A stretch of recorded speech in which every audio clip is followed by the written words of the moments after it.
Carson is named after his PC savior, Rachel Carson, who wrote Silent Spring. So Carson came to Humboldt Wildlife Care Center because he broke his leg. And even though they were able to fix it with a pin, oh, that looked like it felt good. Even though they were able to fix his leg with a pin, he's not able to be a successful hunter. And so he's become a wildlife ambassador. So Linda and other Wildlife Care Center volunteers take Carson to classrooms, and they usually with a quail, like a little dead quail, and they hand him the quail, and he rips it apart in front of like third grade classes. The kids like it, and sometimes takes a big spraying poo-poo, and they like that too.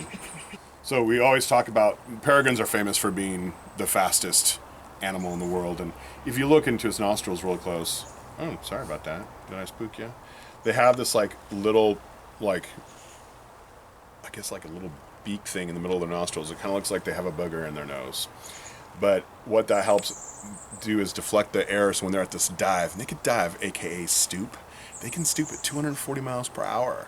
And so if they didn't have that little like booger in the nose, we'll call it, it would blow up their lungs. And they also have these great lenses on their eyes that can constantly clear them during this dive, so they can keep their eye on their prey without their eyeballs drying out. Oh, look at you poo-pooed. So one of the ways that peregrine falcons catch their prey, and their prey is almost always birds. They're bird specializing.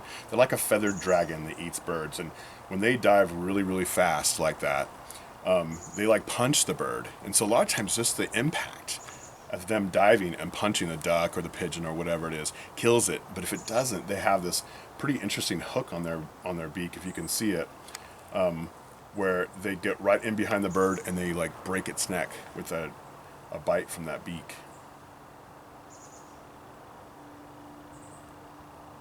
He's been a good boy now, huh? He's been a good boy.